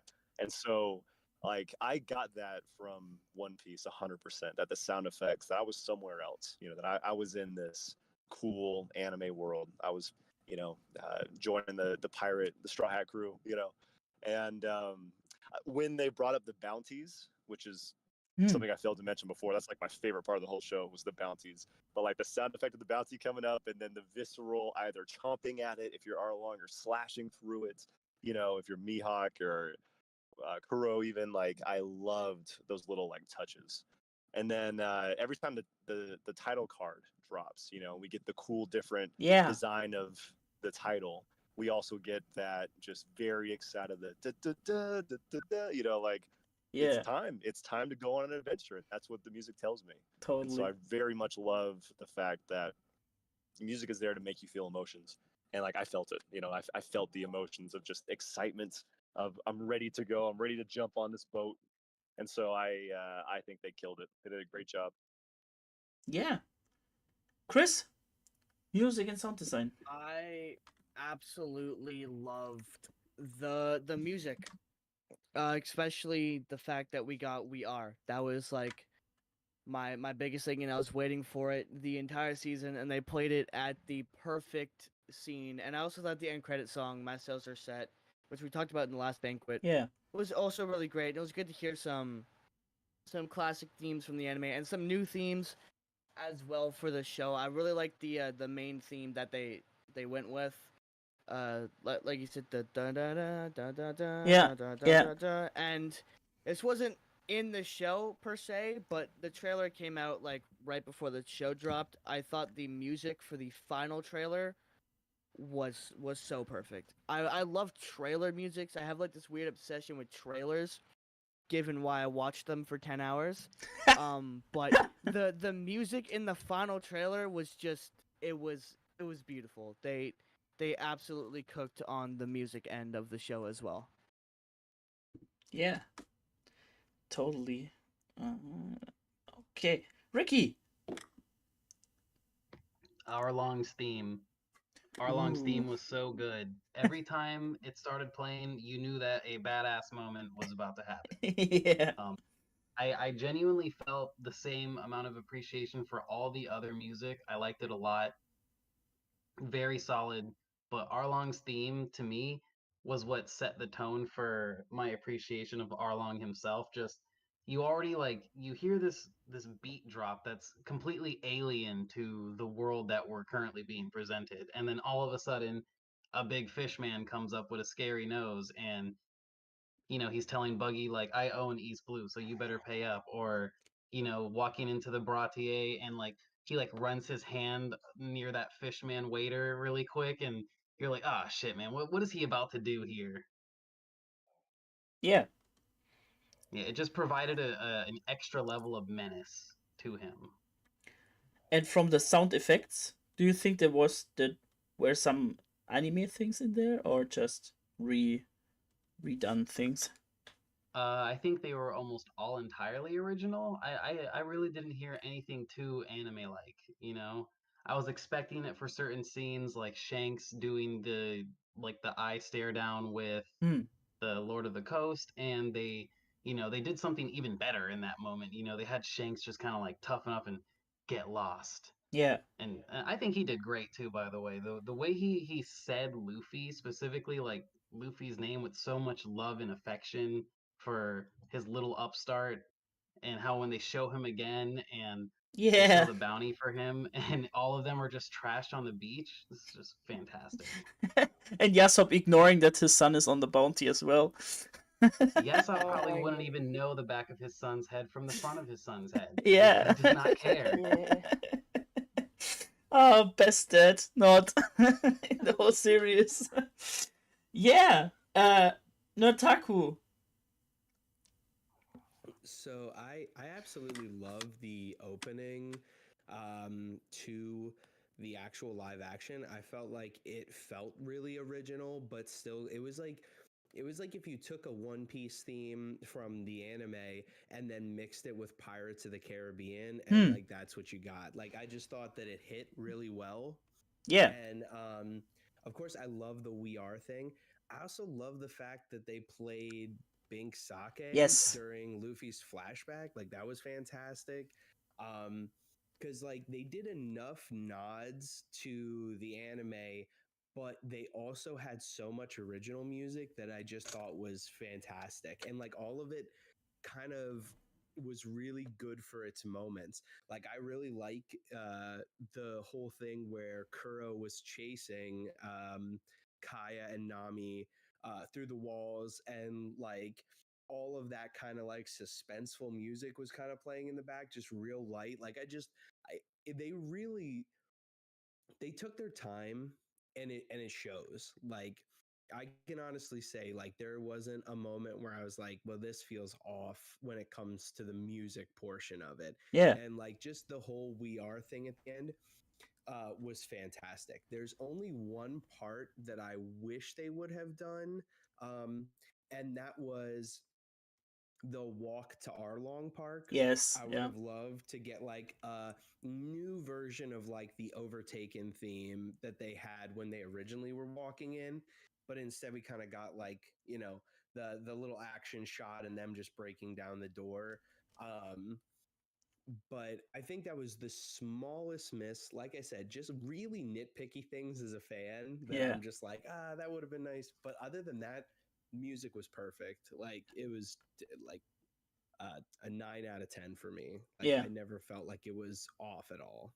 I really think the biggest problem was for them that the anime holds the rights to it, and in Japan they have real problems with right holders for that kind of stuff. So I think they went especially for unique music with that. So that's the reason why we don't got more than that. But I really think Bing Sake will include it more and more until it's very relevant. And even when we get the first Banquet for the Straw Hats, I really think I would love to see them sing it or something like that. That would be awesome. Yeah. Yeah, that would be great. Isa. Yeah, like the first time I watched the live action, to be honest, I didn't really notice the music because maybe I was a bit on a rush. The second time I started the live action, I finally put more focus on the music, and it was great. I also wanted to, also the first thing that came to mind was also the Big Sake the at Luffy's backstory as well. And this one scene was very amazing where Luffy first saw the Going Merry. Actually, that was so amazing, and the background music, I loved that scene so much. And I liked how they like put the original music and like made their own kind of soundtrack out of it. Right? That was amazing. So music was very great. Yeah, totally agreeing here. I want to talk with you before we're heading right into the last part of our conversation here.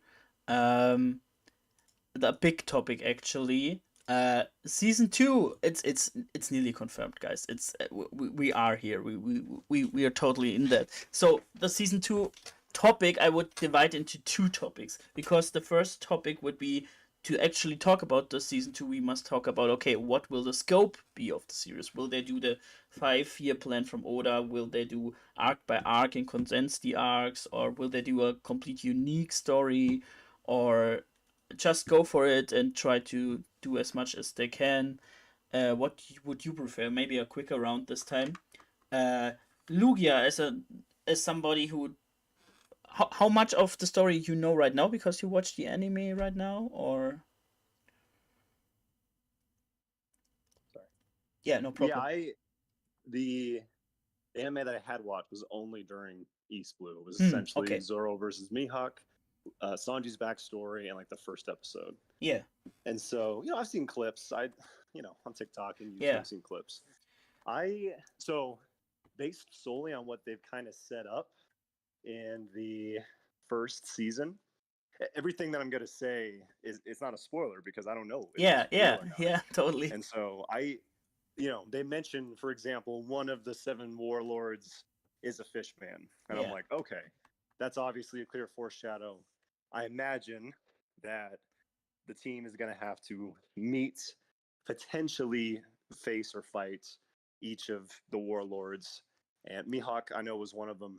I'd hope in season 2 we at least get introduced into maybe 2 of them, 2 or 3. I'd be very interested to see kind of how that goes down. I also know there's a very important member of the team who's small and cute and is a doctor, and I also hope that we get to see him season 2. And then besides that, I would also hope that anime has power creeps, it has new abilities, and we really didn't get to see much quote unquote new abilities yet. Yeah. And so I think it'd be very cool if maybe 2 of the characters, maybe 3 of the characters, whoever does get some of the more like magic abilities, we get to see them unlock something new. We get to see them kind of expand upon what they have right now. And I think we only saw 2 devil fruit eaters in Luffy and Buggy. Yeah. At least that we know who's devil fruit, I guess, that I knew. And so, yeah. So the only thing, love to see a couple more. Yeah, the only thing we will say, you won't be disappointed from your suggestions, 1000%. But yeah, so we don't dive into spoilers, but I want to dive with the others into the topic of how the scope will be. What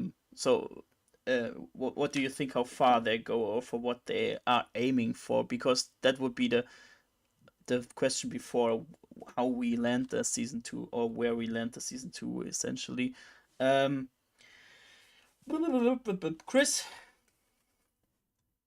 Without obviously getting into like specifics and spoilers and all that, I really hope they don't do all of the Alabasta saga and specifically the Alabasta arc, because I feel like that'll be a lot to kind of shove in to one thing, and I feel like Alabasta could almost be it's got enough content to almost be its own season.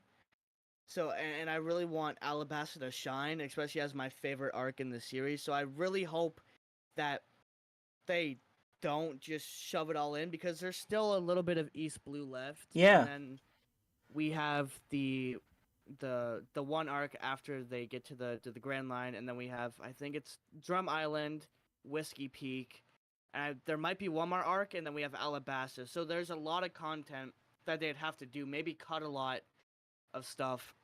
Yeah. To even get to Alabasta. So I hope that they do as much as they can, but I really hope they leave Alabasta for season 3, because I think that's just a little too much content to shove into a season.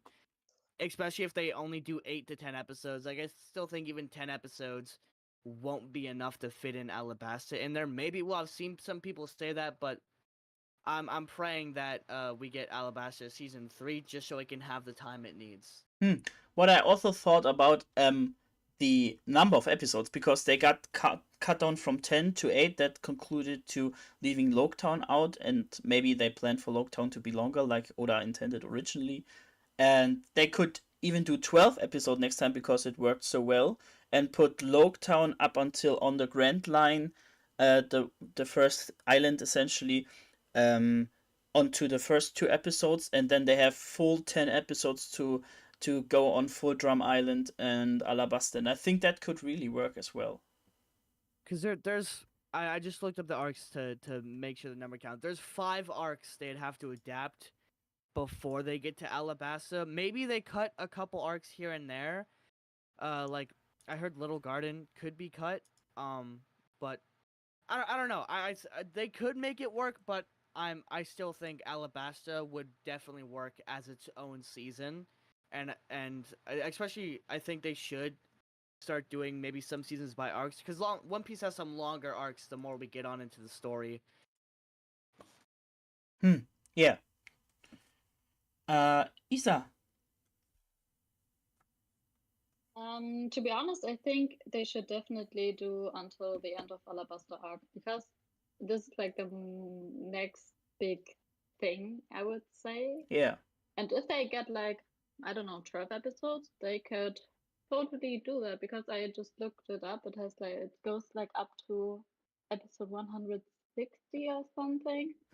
And we're now on episode, and I don't know, 50? Chapter 95 and episode 43, I think. Oh, okay, that's crazy. So basically like 100 episodes. And if they like cut a few things, and also Alabasta is not that well paced in the anime as well. I think they could do that, actually. But I hope they like keep Loketown, and I think Loketown is nearly confirmed right now, because they said they want to do this, and also Smoker appeared. Yeah, right. But I would assume they already shot Loketown, but it got cut. Yeah. Oh, I hope that. Oh, I was so looking forward to Loketown. But what also could be is that they go either with Smoker or with Ace for the second storyline in the second season. So I doubt that we will go on with Kobe. We will pick on Kobe later again, I guess. But focusing on Smoker because he has a big role in the end of Alabasta, or for Ace because he has a big role in Alabasta as well. Yeah, also like I think there's like a candidate that was maybe casted for Ace already. There was like a few discussions and theories about someone following someone on Instagram who could look like Ace and posted a picture of Ace, so maybe they already casted him. There's already a very potential actor that could very well be it already. Yeah. I think Ricky makes a pause here. Cody. Hello. Hello, Cody. My thoughts for season 2. I think everything before the Alabasta arc could be covered with the way they want to expand on the world and story, and with the little hint and tease at the end with Smoker. I think if they want to expand on the world of One Piece, they'd have to spend a little bit more time on these islands and give more time to the secondary characters, so that way we actually get the world building that we know and love from this series. I would love to see more of these secondary characters more fleshed out and given like I think everything before Alabasta could be covered in like 8 to 10 episodes, and then set up Alabasta for season 3, like Chris was saying, would be a really good pace. But everything before Alabasta, Whiskey Peak, Drum Island, I think all of that could definitely fit within 8 or 10 episodes. Okay, so you are for End of Alabasta as well for season 2. Yeah. Ricky. So, really quick, on Instagram, Steve Maida, the director or showrunner, whatever his position is, he on August 28th put a post like, "My office is better than your office," and it's just him still in South Africa, literally in front of the Going Merry. So that's a good sign that he's still down there, you know? Yeah. And as far as season 2 goes, there is an interview. It's on YouTube, but I forget who posted it. But he already talked about how he had to cut Loketown because Netflix only gave them the 8 episodes from the jump, so they always knew they couldn't do Loketown. But that's not to say that it's probably. I think it genuinely, if we get a season 2, that they're probably already doing shots for it now. What? Otherwise, I don't think they would have shown Smoker. Yeah, my feeling was the episode 1 of the first season was so effective with recapping stuff or introducing everything. So I could see the first episode of the second season, Loketown and the Rivers Reverse Mountain in one thing. Very doable, in my opinion, in one episode. To conclude the story from the first season and setting off into the weird Grand Line world, essentially. I agree. Yeah. I agree with that. That's actually a good one. I like that a lot. Yeah. But hey, I have to go make dinner, so Yeah. I will see you great people later. Thank you very much for being here, Ricky. I will check out Ricky, especially if you want to buy One Piece merch or One Piece live action merch. He knows everything, essentially. All right, everyone. See you later. Thank you. Bye. Bye, Ricky. Have a good one. Bye, Ricky. When I catch you, Ricky. Oh man. GB. Yeah. So personally, I expect them to actually have the Alabasta arc in the next season because two reasons. First, I think the Burrow quirks was kind of built up enough in season one that we gotta have the full story in season two. Mm-hmm. And I think it's possible we get more episodes as you guys discussed. I think we could get 10, 12 episodes, and they're probably going to merge some arcs, Oh. islands together. They're gonna cut some other ones.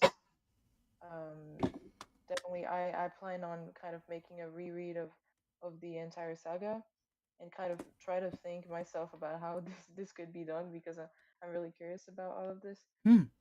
But yeah, I think I expect to have the arc, and yeah, I really wonder what they're gonna do with the lockdown because um the way Steve made it talked about it, it seemed like they might have already shot it, but they needed to cut it. Yeah. Uh, but I actually wonder if it's the case, and I wonder if we're going to get the actual like lockdown island at all, to be honest, because Smoker could very well appear in other places. I mean, after all, we do see him in Alabasta, and um, and the last fights with Garp versus Luffy, where Garp is like holding Luffy, and Luffy starts laughing, Mm-hmm. and this makes Garp think of Roger.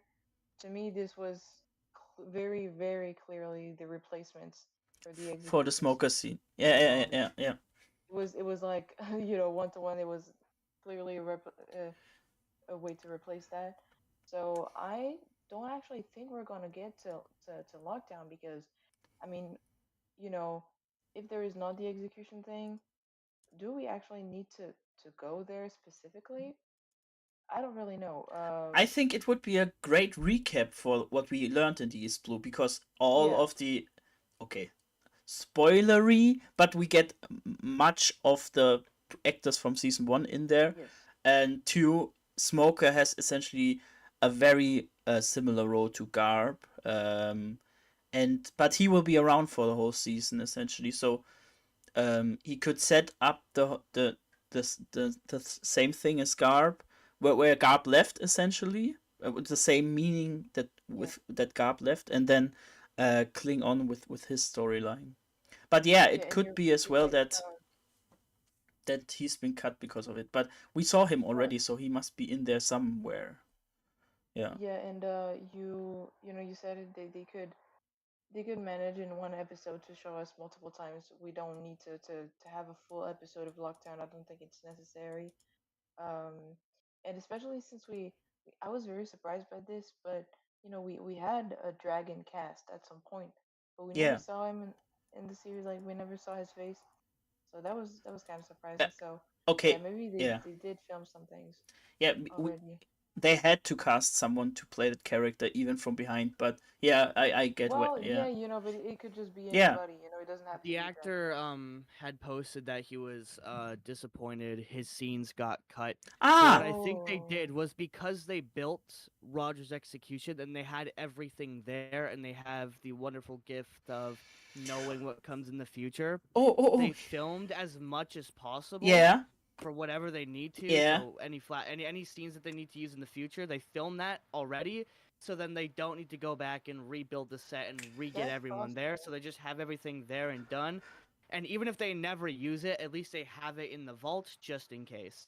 Also, Yeah. we started the first season with the execution of Roger from the viewpoint of a normal person. We could start the next season of the execution of Roger from the viewpoint of Smoker. When they have additional scenes, they could Oh, add yeah. that still in. And it would make a whole round with starting with Smoker, ending with Smoker and stuff, yeah. Yeah, with him ending the season 1 and then going Yeah. back to him and start. Yeah, that could be Like in the leaked awesome, script actually. that described Smoker being there, yeah. Totally. Yeah, it could be awesome as well because it's kind of funny that he is a marine, but he was there for the execution. So it would be really interesting to see and like you know to kind of imagine in a child's mind what this scene felt like and Yeah, why did this kind of push him towards the marines yeah, instead of the pirates. That could be really interesting.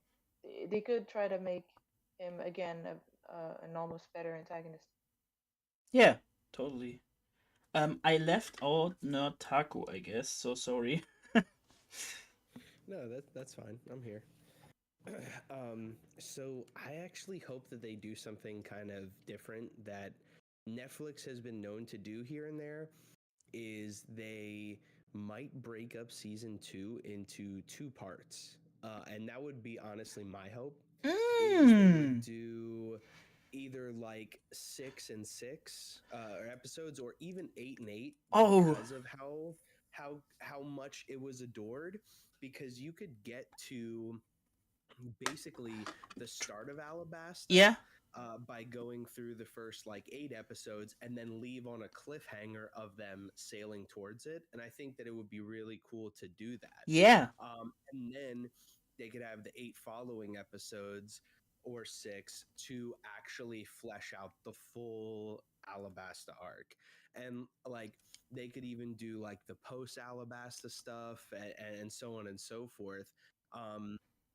It was just like, I felt like if they tried to do like 8 episodes again, I just feel like there is a ton of canon information that they're going to need to kind of, adapt, uh, as just to make it the same way, as like slightly different, but also, has the same feel, and you get the same kind of information.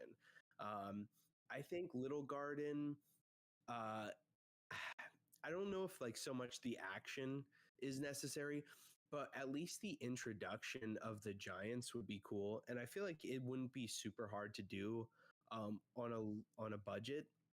Plus, like Netflix is gonna realize how much money they're gonna make off this, and they're gonna be willing to put more money into it. Obviously the definitely. first round Yeah. of 8 episodes, I think it was like, I want to say it was like 8 million per episode or something like that. I think it was 18 million, like 70 18. point something. Yeah. Yeah, 18? so like they poured a lot into the actual like episodes, which was fantastic, and it shows. Yeah. But I think that when you have the type of success that I think that we're looking at with this live action, I think that they're gonna see how much they need to actually put in. Like the first season of Game of Thrones didn't exactly have a ton of budget, but by the time you got to the end, when it was premiering years ago, they were putting what they're putting into One Piece now. So I think they're gonna definitely look at the success, and they're going to want to expand on that. Yeah. And to break season 2 up into 2 parts, I feel like makes sense. I To would love have, that like, so much. Because you Yeah. you essentially could end on Drum Island. Drum Island is so good they made a movie out of it, by the way. Um, and they could end it on Drum Island with them sailing to Alabasta. You're totally right. That makes so much sense now. Yeah, yeah, Yeah, and plus they could break up the release and give themselves more time. The fact that Matt Owens has already expressly said that he has season 2 already written, it means that during season two's drop, they can be working on season 3 if that's what they're choosing to do. So it's like you could almost break it up 6 months apart, drop, season 1 or season 2 part 1, and then 6 months later drop season 2 part 2, and give yourself almost a full year of content that would satisfy the fans, but it would also give you more time to really put thoughts into how you would do a season 3, yeah, which I feel like Netflix is always looking for longevity, and with One Piece they have so much of it yeah, that they would want to capitalize on it. Um, yeah, so I feel like that would make sense, and I agree. End at Drum Kingdom.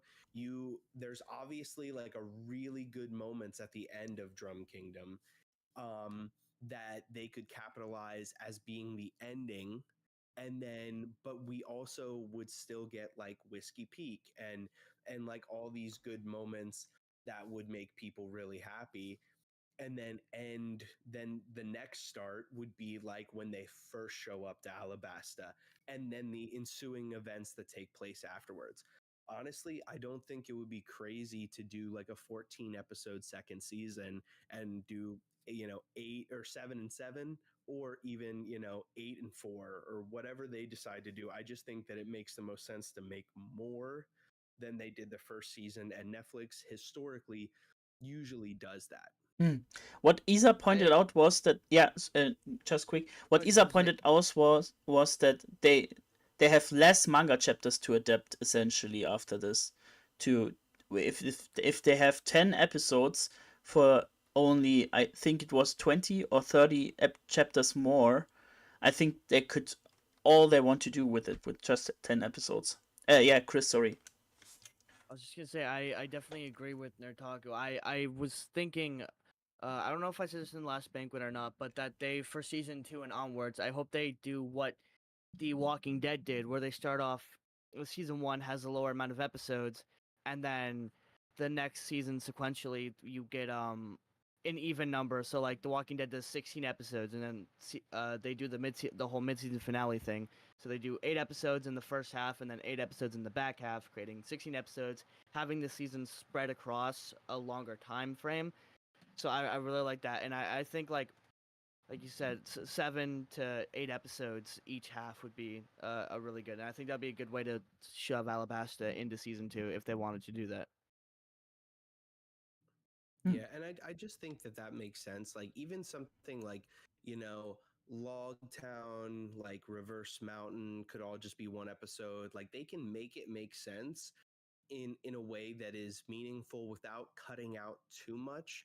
I feel like in season 1 they had a really great balance of what can we cut, what makes sense to cut, and what can we not cut at all.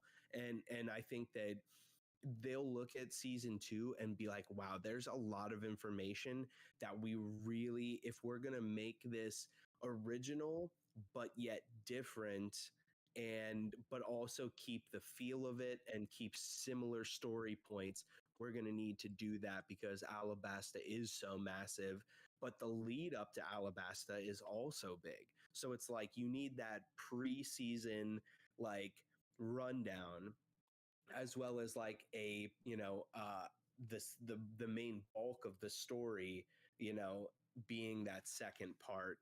And I, for one, truly hope that Netflix takes the time as well, and maybe just has like their documentary part, like go and make a documentary on the making of the first season, so that way Hmm. it would satisfy fans in the interim to learn how everything went. Because like I've been on TikTok and I've watched so many, and I mean so many clips of like Zoom meetings where they talk about like, things that Oda himself was like, hey, I really want this included, or hey, I'm not so sure about this. Like, just hearing his involvement makes me interested. And then, like, also, like, the things he wouldn't sacrifice and the things that he was actually happy about. And just like seeing how that all came together. I watched a video on the making of the scene where Luffy grabs the safe in Axe Hand Morgan's office, and then they fly out of the window and land, and then the ensuing fight scene. And it was just so cool to hear their firsthand accounts of like, oh, we had these like stretchy bands attached to Inaki's arms to, simulate his stretching. Yeah. And, they dropped us from a crane with this safe afterwards to show that we were falling out of the building. And then they went through the fight choreography. Like that to me, I'm a huge documentary person, and I feel like they have so much content and so much stuff that when they were shooting, and even like Taz Skyler working on his kickboxing and his cooking, like they have so much, and I love to see that background information when Yeah. it comes to something this massive. So I feel like they can really take their time with season 2 because it's already written. Once this writer and actor strike is done and they finally get the compensation they deserve, then we can worry about the actual making of it. But in the meantime, like if we get that documentary, that'll satisfy fans just long enough, I feel like, for them to get season 2, part 1 into place. And then by the time people are done with the hype of season 2, part 1, then we can finally get into season 2, part 2. It just keeps the hype train going. And I think that's key when it comes to, Netflix shows and even anime. I Yeah. mean, just with Attack on Titan, it's taking them so long just to wrap up something that should have normally taken a few years. They're taking almost like what 13 years to actually do. So like you have to keep the hype alive, make it make sense, and bring in the money and do justice to the art that this is. And I think that that's the perfect way they can do it. Yeah. Also, I think Netflix learned a little bit from One Piece to keep the original author in there and stuff. They could make that back into Witcher, maybe. But they could learn from One Piece again with separating it, so each release would be a new entry for new people and new things. So yeah, yeah, I think that concludes the whole thing. We always end on high note. Thank you, all of you, for being here. We go through all of you with shoutouts and stuff. Thank you, and we will do this again and again and again and again until we get season 2, guys. So thank you for being here. Let's start with Isa. Thank you for being here.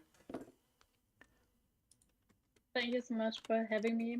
It was very enjoyable to talk with you guys about the One Piece live action, and I loved also watching it. So it was a great experience. Thank you so much for listening. Thank you. Ricky's already gone. Lugia. Yeah, I had a great time talking about this series. I appreciate you, Desnes, making this happen. Kind of having everybody be here together, and this makes me incredibly hopeful for future live action adaptations. That I think One Piece has set a standard, and other series, other movies are going to try and meet that standard after this. And so, incredibly hopeful for the future. And yeah, appreciate again getting to be here. Can't wait for what's to come. Nope, no problem. I love to include the OPLA watchers in there because it's always a little bit spice in there with all us old guys reading the manga for years. So yeah, it's really amazing. GB. Sorry. Yeah. Oh, sorry. Nee. Real quick, I was gonna say it's so hard being on this side because with so many fandoms, I'm on your guys' side.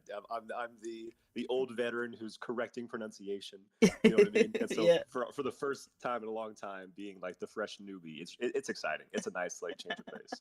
Yeah, you're just leaving the East Blue here. Yeah, right. GB. Yeah. So thank you everybody for showing up to the stream. It was amazing talking with everybody. I am so glad again to be lucky enough to be a One Piece fan in this day and age, and I'm so looking forward to what the future holds for us. And thanks, Desnes, for making this stream, for inviting us. And yeah, it was great talking to you all. Yeah, thank you, and I can't wait for the video you send us to Thank watching you. in the future. Yeah, essentially I want to see what your content will be, because right now I think you have one viral video on there. Yeah, I know. It's because I keep on filming videos actually, but then Yeah. I'm like, no, this is not right. So I'm I'm working on multiple videos at the moment. So Yeah. I'll do my best to Yeah. release some of them. Awesome. Notaku, thank you for being here. Thank you so much for having me. I know that we wanted to link up before and our schedules just didn't line up, and I'm just so happy to be here talking the live action. And you know, like, us as One Piece fans are just really soaking it up right now when it comes to like all mediums of entertainment. And it's so great because I get to see so many people on TikTok making TikToks for the first time, saying how much they're enjoying it and how they're going to pick up the series. And it's bringing so much joy to me personally, just because I love watching people's journey through One Piece. And so I'm just really thankful for that. And I love doing this type of content where we just have discussions about One Piece. And I say this all the time on my channel: One Piece is better as a conversation, and it's just a beautiful thing to be able to share with other people your experiences with it and hearing theirs. So I just thank you so much for having me. Yeah. Cody, thank you for being here. No, Desnes, thank you for inviting me. I had a wonderful time discussing my thoughts with the live action. It's been wonderful being able to be a part of this little tight knit community, and I'm so glad that so many more people are giving the series a shot. And I'm just so excited to see how many more new Nakama we're gonna have on this big, wonderful crew towards the end of the series. Yeah, it's the best time to be a One Piece fan, I guess. Also, shout out to Lucas, who couldn't be there as well. Both Lucas and Cody on TikTok, check them out. And that leaves us with the hype man himself, Chris. Thank you again, Desnes, for having me. It's so fun to come on here and be able to talk about the live action with so many people and get to hear everyone's different opinions and what we think can happen in the future. I had fun talking to all of you guys. And yeah, thank you for having me. And a little message to everybody to follow your dreams. Yeah, definitely follow your dreams, like Luffy. Okay, yeah, that concludes the OPLA Banquet. We will have one soon when we have a date for it. And yeah, thank you for watching, and let's hope the ending works this time, because last time it didn't work. So thank you, and let's set sail. Bye! And you can say bye as well if you want to. Bye. Bye. Bye. Bye.